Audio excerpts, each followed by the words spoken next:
Bonjour à tous et bienvenue dans cette nouvelle vidéo. Alors aujourd'hui j'ai décidé d'aborder un sujet qui est assez polémique et qui a tendance à déchaîner les passions, puisque le sujet est de savoir est-ce qu'il faut laisser pleurer votre bébé.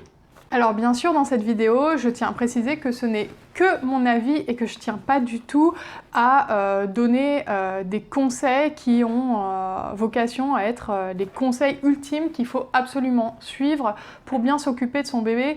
Au contraire, je vais essayer d'apporter un peu de nuance à tout ça et de vous dire comment moi je vois les choses et quel est mon avis à ce sujet. Est-ce qu'il faut oui ou non laisser son bébé, ou est-ce que la réponse est plus complexe qu'un simple oui ou qu'un simple non? Si vous allez avoir un enfant ou si vous avez un enfant en bas âge, vous aurez certainement remarqué que il y a deux réponses à cette question, enfin surtout il y a deux camps qui sont bien séparés et qui se livrent une guerre sans merci, notamment sur internet, sur les réseaux sociaux, sur YouTube.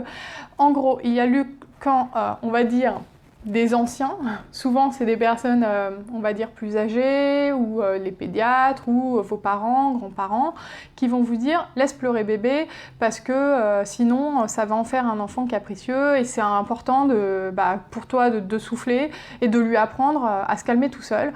Donc laisse-le pleurer, bon, on peut même entendre des trucs du style ça va lui faire les poumons ou autres choses comme ça qui sont pas forcément toutes hyper intelligentes, mais en gros il y a ce camp-là.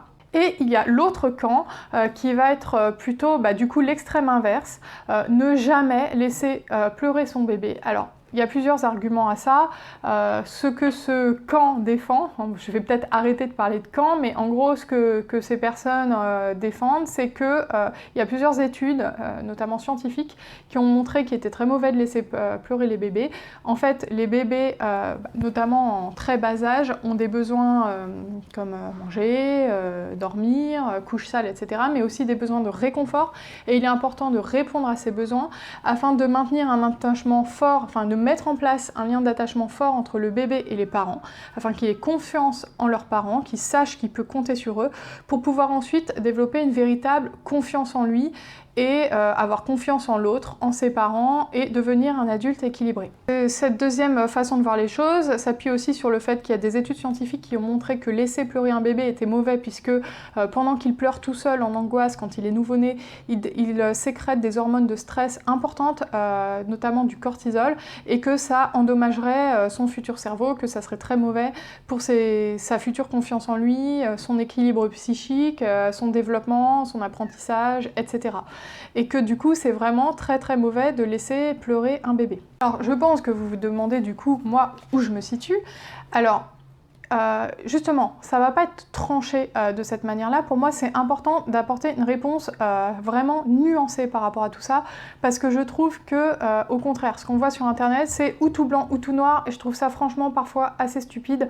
Et le but pour moi de faire cette vidéo, c'est au contraire d'essayer d'apporter un point de vue un peu moins tranché en fait, et un peu plus proche de ce qu'on vit aussi au quotidien en fait, en tant que maman.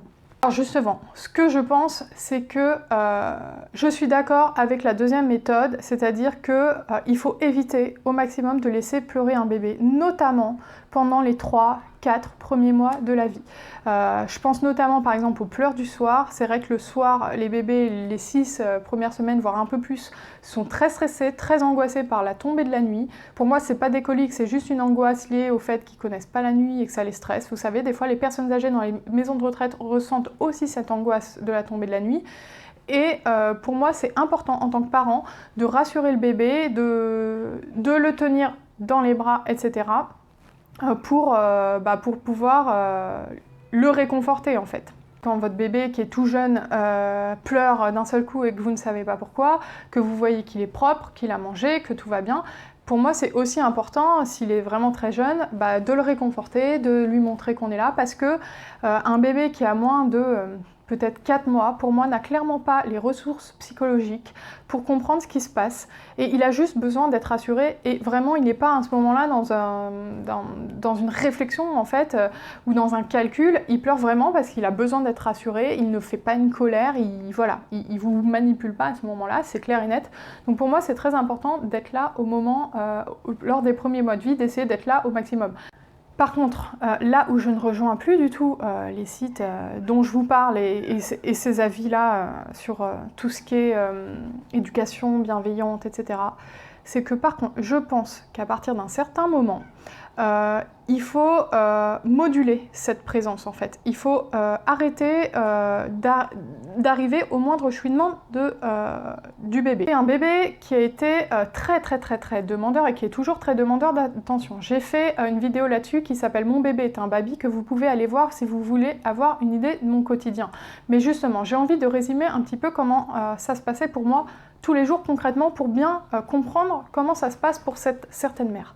Globalement, normalement, la majorité des bébés pleurent en moyenne 2 heures par jour quand ils sont nouveau-nés, quoi. Moi, il faut savoir que ma fille pleurait entre 3/4 d'heure à 1 heure avant chaque sieste. Si je la berçais, elle pleurait plus, mais il fallait que je la berce à chaque fois et que je sois debout et que je sois en mouvement. Ma fille ne faisait que des siestes de 45 minutes puisqu'elle était dans l'incapacité d'enchaîner les cycles de sommeil. Donc si vous calculez bien, j'avais 4 ou 5 siestes de 45 minutes, ce qui faisait que j'étais obligée de la bercer pendant 1 heure avant. Donc j'étais environ à 5 à 6 heures de bercement par jour, sachant qu'en plus, dès qu'elle se réveillait, elle était assez de mauvaise humeur parce qu'elle n'avait pas assez dormi. Donc là, j'étais aussi un petit peu obligée de la prendre dans les bras. J'ai tenu à ce rythme pendant environ, on va dire, 5 mois. À courir au moindre chouinement et au moindre pleur de ma fille. Et je dois dire que c'était invivable. Mais je l'ai fait parce que j'estimais que c'était important de le faire. Par contre, je trouve qu'au bout d'un moment, il faut un petit peu moduler sa réponse. Et je trouve qu'au bout d'un moment, commencer de temps en temps à laisser pleurer un peu son bébé parce qu'on n'en peut plus, bah voilà, c'est un peu normal aussi, et voilà, ce que je ne supporte pas, et justement c'est ce que vous allez voir, c'est pour ça que je fais cette vidéo, c'est un peu partout ce qu'on voit sur les blogs, sur YouTube, dans les vidéos. Non, il ne faut jamais laisser pleurer votre bébé. Et si vous avez le malheur de dire en commentaire ou quelque part, bah moi j'en peux plus, ça fait 10 mois que c'est comme ça et j'ai envie un peu de la laisser pleurer, vous avez pas mal de mères qui arrivent et qui vous disent non, mais surtout ne laisse jamais pleurer ton bébé, c'est pas ça l'éducation bienveillante, il faut vraiment être bienveillant, si ton bébé pleure c'est parce qu'il a une angoisse et qu'il s'exprime, etc., etc., etc.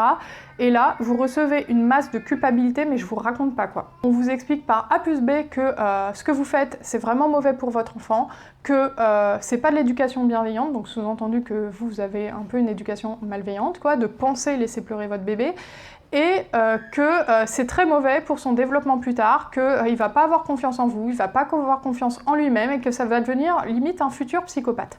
Moi, je pense qu'il faut arrêter ça. C'est vraiment hyper culpabilisant. Et si je vous le dis, c'est parce que moi, à chaque fois que j'ai du coup laissé de temps en temps pleurer ma fille, à chaque fois j'avais ces paroles et ces sites internet qui me revenaient en tête. Je pense que les gens qui disent des choses comme ça, concrètement, ne vivent pas le même quotidien que certaines mamans. Il y a quand même des bébés qui sont carrément plus difficiles que d'autres, et c'est clair et net qu'il n'y a pas tous les bébés qu'il faut bercer 6 ou 7 heures par jour. Et ce qui m'énerve, c'est que quand une maman vient pour dire voilà, ça fait 10 mois que ça dure et j'en peux plus, je suis vraiment fatiguée, je pense à la laisser pleurer juste 5 minutes, faire peut-être la méthode du 5-10-15, voir tous ces commentaires qui disent non, mais surtout pas, mais c'est n'importe quoi, c'est pas bienveillant et tout. Mais la maman, vous y pensez à la bienveillance envers la maman ? Je veux dire, moi ça m'étonne pas qu'il y ait des gens qui secouent leur bébé à force, hein, parce que s'il faut s'oublier complètement et tout faire pour son bébé en n'existant plus soi-même, je veux dire, moi il y a un moment, quand ma fille avait 5 mois, je n'avais même pas le temps de me faire à manger, je ne mangeais pas, je me nourrissais de Père Noël en chocolat qui me restait de Noël, donc super, j'avais même pas le temps de me faire cuire un œuf ou de me faire des pâtes, j'allais aux toilettes avec elle, je me douchais en 2 minutes. Je suis désolée, mais on tient combien de temps à ce rythme? Donc ces mêmes types de personnes, voilà, je les accuse pas, c'est leur avis, et je pense qu'elles savent pas le quotidien que vivent certaines mamans, c'est pour ça que je l'explique là. Hein. Elles vont vous dire oui, mais t'inquiète pas, ça va s'arranger, un enfant, il gère mieux son sommeil, ses pleurs, ça vers l'âge de 2 ans. Mais moi, je n'avais pas envie de vivre 2 ans comme ça, quoi. Je suis désolée, j'ai besoin d'avoir une vie aussi. Je suis en recherche d'emploi, j'ai besoin d'écrire des candidatures, de faire des choses, d'avoir des entretiens, tout ça. Enfin, je ne peux pas passer 6 heures par jour décemment à bercer mon bébé, surtout qu'en plus, c'était même plus efficace, en fait. Et voilà, c'est ça en fait que je trouve assez énervant, c'est qu'on est dans une société où d'un coup on vous dit oui, les mères, il faut qu'elles restent femmes aussi, il faut penser à son couple, il faut se ménager, il faut continuer à s'apprêter, enfin tout le truc que, à mon avis, personne fait après la naissance d'un enfant, mais bon. En gros, on a ce discours, il faut penser à soi, il faut se détendre et tout, et d'un autre côté, tu as le même discours, mais souvent même d'ailleurs porté par les mêmes personnes. Oui, il faut répondre à 100% aux besoins de ton bébé, il faut une éducation bienveillante et positive, surtout ne laisse pas pleurer 5 minutes, etc. Mais en fait, ça m'énerve, en fait. Ce type de discours vraiment m'énerve parce que je trouve que c'est complètement oublier ce que vit une mère qui est 8 heures par jour seule avec son bébé, parce que souvent, c'est des mères en congé parentaux qui témoignent de ça. Moi, en ce moment, je suis seule avec ma fille et clairement, 8 heures seule avec un bébé, c'est épuisant. Et si on peut même pas, de temps en temps, le laisser pleurer 10 minutes pour se faire à manger ou même pour souffler dans le canapé, bah voilà, enfin, c'est pas vivable. Concrètement, moi, je vis pas comme ça 2 ans, quoi. Et je trouve que c'est important d'essayer de déculpabiliser ces mamans qui laissent un peu pleurer leur enfant, parce que c'est pas des mauvaises mères, parce qu'elles ont décidé de laisser pleurer 10 minutes. Il faut essayer de voir aussi par quoi elles sont passées pendant des fois 9, 10 mois. Là, j'ai eu un témoignage d'une mère, ça fait 10 mois qu'elle vit ça. Je sais même pas comment elle a fait. Moi, j'ai lâché l'affaire au bout de 5 mois. J'ai dit, bon, bah maintenant, ma fille, je me suis dit, maintenant, je vais mettre des limites. C'est-à-dire que quand je mange, si je vais me laisser le temps de me faire à manger équilibré et de manger, et si ça prend 25 minutes et qu'elle pleure pendant 25 minutes, eh ben, tant pis. Alors ça a été très dur, j'ai dû manger des fois, elle était enfermée dans la chambre et elle pleurait et elle hurlait au début parce qu'elle n'était pas habituée forcément, elle était en colère et je le comprends. Ça a été difficile, mais je me respectais un minimum, quoi. Et en fait, progressivement, c'est allé mieux. Parce que je lui ai appris aussi que y a des moments où sa maman, elle est occupée et elle a besoin de faire autre chose. Et un bébé est capable de comprendre ça. Vous l'entendez peut-être là dans la vidéo, je l'ai couchée. Et elle dort pas encore, elle fait des petits parce que ça l'énerve, elle veut que je vienne la chercher. Bah je suis désolée, mais c'est l'heure de la sieste et maintenant il est temps qu'elle dorme et elle sait que j'y retournerai pas. Vous voyez, elle a pas l'air d'être en angoisse là, elle fait genre mais j'en ai marre, viens me chercher. Eh ben non, voilà, c'est l'heure de la sieste, et ben on est au dodo et on n'embête plus sa maman. Après cette histoire de repas et donc de manger calmement et de me laver calmement, pareil, si j'avais envie de me prendre un bain, alors je vais passer pour la mère indigne. La fille, elle prend un bain d'un quart d'heure et sa fille pleure. Mais moi aussi, je me suis sentie pas bien quand je prenais le bain. Mais je me suis dit, voilà, j'ai le droit de me prendre un quart d'heure pour me laver quand même. Donc je l'ai laissé pleurer, il y a eu des moments difficiles et tout, mais maintenant elle a compris et ça va mieux. Donc j'ai fait ça pendant quelques semaines et ensuite, je me suis quand même rendu compte qu'au niveau des siestes, il y avait quand même encore un énorme problème. Il fallait toujours que la berce super longtemps, elle était en colère, etc. Ça n'en finissait plus. Et j'en ai eu marre, quoi. Au bout de 7 mois, j'ai dit c'est bon, quoi. Enfin, franchement, ma fille, elle est quand même là maintenant capable de comprendre. Parce que ces personnes vont vous dire, le bébé n'a pas le développement intellectuel suffisant pour comprendre ce qui se passe. Il est en totale angoisse et il ne vous manipule pas, etc. Alors, je ne dis pas que ma fille me manipulait, hein. C'est clair qu'elle était peut-être un peu stressée ou angoissée d'être tout seule et qu'elle voulait que je la réconforte. Par contre, je pense qu'un bébé qui a 7, 8, 9 mois, voire maintenant 10 mois comme ma fille, est clairement capable de comprendre que c'est l'heure d'aller au lit, que tous les jours il va au lit à cette heure-là, et qu'il est temps de dormir et que sa maman lui pose des limites. Parce que ces personnes qui vous disent « le bébé n'est pas capable de comprendre », c'est les mêmes qui vont vous dire « ouais, non mais t'inquiète, un bébé à 3 mois ça comprend tout, tu n'as qu'à lui expliquer, il va tout comprendre, etc. Il faut lui expliquer ». Je suis désolée, un bébé de 3 mois, ça comprend pas grand-chose. Par contre, un bébé de 7 ou 8 mois ou 9 mois, c'est clairement capable de comprendre que c'est l'heure du dodo et qu'il y a des limites à poser. Et pour moi, un bébé de 10 mois, c'est aussi capable de comprendre que sa maman a des limites et que c'est l'heure du dodo et qu'il faut aller dormir, tout simplement. Du coup, c'est ce que j'ai commencé à faire. Je continue à la bercer un petit peu parce que je ne vais pas la poser comme ça, comme un vulgaire paquet dans son lit. Ce que je fais maintenant, parce que je donne mes conseils au passage pour les mamans désespérées, c'est que quand je vois qu'elle est fatiguée, donc bien sûr il faut la coucher au premier signe de fatigue, hein, donc c'est environ 1h30 après son dernier réveil. Tout de suite je vais dans la chambre, dans le noir, je la berce le temps que ma patience le permet, donc ça peut être 5 minutes, ça peut être 10 minutes, ça peut être un quart d'heure, si je suis vraiment de bonne humeur ça peut être un peu plus, mais généralement c'est 5 minutes, 10 minutes. Et je lui dis, bon bah Sophie, maintenant, tu fais dodo. Et donc là, je m'approche du lit, crise et hurlements, hein, bien sûr, parce qu'elle se met toujours en colère, hein, elle a toujours pas... Ça fait plusieurs mois que je fais ça, mais ça l'énerve toujours autant. Et je lui dis non, tu fais dodo. Je quitte la pièce, et ben, croyez-le ou non, mais maintenant, en 2-3 minutes, c'est réglé. Et elle ne pleure plus, et là, comme vous pouvez l'entendre, ça fait 10 minutes que je l'ai mis. Généralement, ce qui se passe, c'est que soit au bout de 5 minutes, elle dort, donc elle n'est pas en stress comme je pouvais le penser, parce qu'on lit aussi dans ces études-là, ils vous disent oui, le bébé, il va plus vous appeler, mais il va être en stress. Non, parce que souvent, quand j'y retournais 5 minutes après, elle dormait. Donc elle avait beaucoup moins de stress que quand je la berçais pendant 45 minutes et qu'elle me mordait, qu'elle me frappait tellement elle était énervée. Non, là, elle dort, ou alors... Elle râle un petit peu comme ce qu'elle fait là, genre voilà, elle fait ça, donc j'ai pas l'impression que ça soit un stress total. Ou alors carrément elle babille, elle joue dans son lit. Donc en fait, voilà, je veux dire, ça c'est quand même bien arrangé. Et ce qui a surtout arrangé les choses, c'est que maintenant, elle a moins peur de son lit, même si elle me fait sa colère quand je la pose, hein, elle a moins peur de son lit parce que dès que j'ai commencé à faire ça, elle a enchaîné les cycles. Donc moi, je me suis retrouvée avec des pauses de 2 heures dans la journée, ce que je ne connaissais pas depuis 7 mois. Et ça a changé mon quotidien. D'ailleurs, c'est à ce moment-là que j'ai commencé à lancer ma chaîne YouTube, que j'ai eu plus de temps pour moi, parce qu'avant, j'étais dans l'incapacité même de tourner une vidéo. J'avais même pas le temps de manger un truc. Je me mangeais, je vous ai dit, des Pères Noël en chocolat, donc dès que j'avais un moment. Donc maintenant, j'ai du temps, et quand elle se réveille, on est bien toutes les deux, en fait. On est mieux dans notre tête toutes les deux. Elle est de bonne humeur puisqu'elle a bien dormi, on peut jouer, et ça se passe beaucoup mieux. Donc le message, en fait, les mamans à qui je m'adresse, c'est pas les mamans qui ont des bébés de 2 mois, 3 mois, c'est plus des mamans qui ont des bébés plus âgés, quoi, vers 5, 6 mois ou 8, 9 mois, enfin, ou même plus, qui n'en peuvent plus, en fait, qui sont vraiment à bout et qui carrément n'ont plus envie de bercer leur bébé aussi longtemps parce qu'elles en ont marre. C'est pas qu'elles sont sur le point, parce que souvent je vois sur les forums, si tu es sur le point de secouer ton bébé, n'hésite pas, pose-le, va fumer une cigarette ou détends-toi. Non mais faut juste pas attendre d'en être au point de le violenter, quoi. Enfin, je suis désolée, faut s'accorder des breaks avant. C'est ce que je disais dans ma vidéo, mon bébé est un baby. Attendez pas d'être au fond de la dépression postpartum pour faire quelque chose pour vous-même. Donc, pour ces mamans-là, qui n'en peuvent plus, qui ont des bébés comme moi, de l'âge de Sophie, et qui se demandent s'il faut laisser pleurer ou pas, moi je vais pas leur dire laissez pleurer, ne laissez pas pleurer, etc. Je vais juste leur dire, si vous sentez un moment que vous avez envie de la laisser pleurer, bah quelque part c'est aussi votre instinct maternel qui vous le dit de le faire.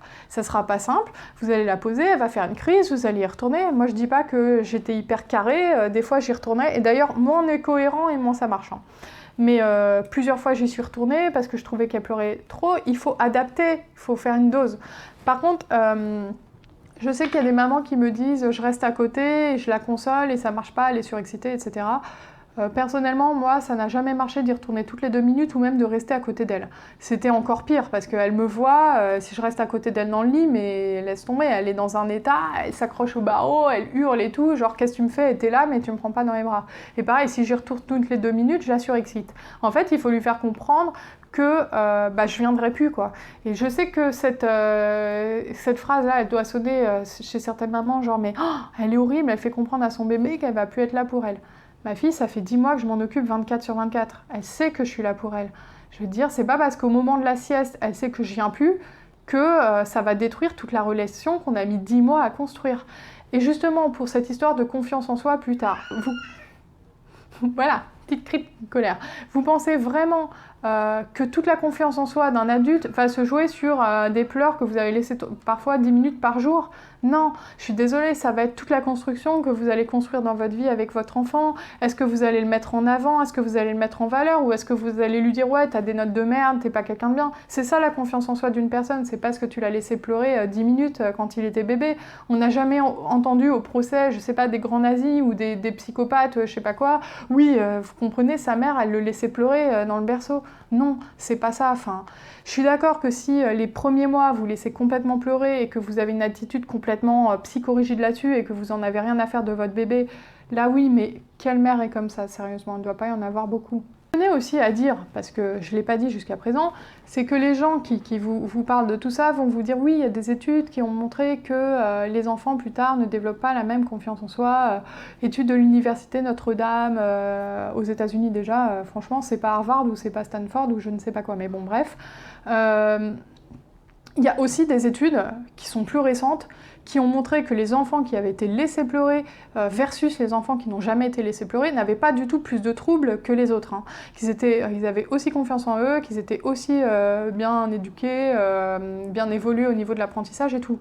Donc pourquoi ces personnes n'ont pas l'honnêteté de dire qu'il y a aussi des études qui montrent le contraire? Donc étant donné que les études ne sont pas d'accord entre elles, il faut juste essayer de faire comme on le sent soi, sans culpabiliser en fait. Vous faites ce que vous pouvez en fait. Et justement, moi c'est le conseil que je veux passer aux mamans qui sont un petit peu désespérées et qui savent plus quoi faire. Ben, si vous décidez à un moment de laisser pleurer ou de ne pas laisser pleurer, faites-le, mais juste arrêtez de culpabiliser, faites pas comme moi qui pensais à ces phrases et tout. Il m'a fallu 10 mois pour en arriver à ce cheminement-là. Et justement, je vous fais cette vidéo parce que j'aurais aimé qu'on me dise ça en fait. Parce que moi au début, j'étais à fond dans les articles. D'ailleurs, je me rappelle une copine qui me disait qu'elle laissait pleurer sa fille 2 minutes et ça me choquait.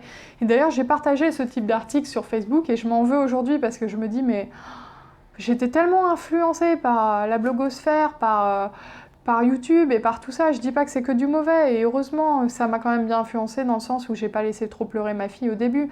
Mais vous savez, c'est un peu comme les modes healthy. En ce moment, il y a une mode sur Instagram et tout. Il faut manger sain, il faut manger des graines, il faut toujours manger équilibré. Si tu dis que tu manges un McDo, limite, personne ne te comprend. Il faut plus manger de viande, il faut manger vegan. Bon, je dis pas, hein, c'est bien, c'est l'environnement, c'est ça. Mais... Enfin, je sais pas, faut arrêter. Il n'y a pas une pensée unique, quoi. Je voulais aussi dire que moi, je suis quand même plutôt favorable à le maternage proximal, tout ça. J'allaite ma fille qui a 10 mois, je suis très présente, j'ai quand même plutôt globalement répondu aux pleurs, donc je suis vraiment quand même un peu dans cette, on va dire, cette mouvance-là.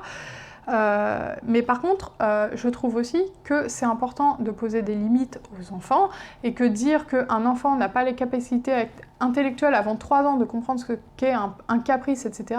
Je suis désolée, mais moi, ma fille, ce qu'elle me fait, des fois, c'est des crises de colère et je suis bien capable de le voir. C'est pas forcément de la manipulation, etc. Mais je vois bien qu'elle me fait une crise.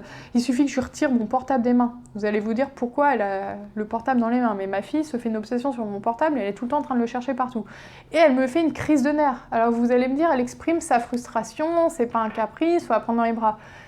Mais stop, quoi, faut apprendre des limites aux enfants aussi, quoi. Enfin, je suis désolée, moi j'ai l'impression aussi que c'est ce mode de pensée là actuel, éducation positive, ne pas punir, ne pas noter les enfants au collège, enfin là je suis en train de m'éloigner, mais tout cette mode de pensée là fait qu'on a des petits enfants rois qui sont insupportables dans les bus, insupportables à l'école, qui parlent mal à tout le monde.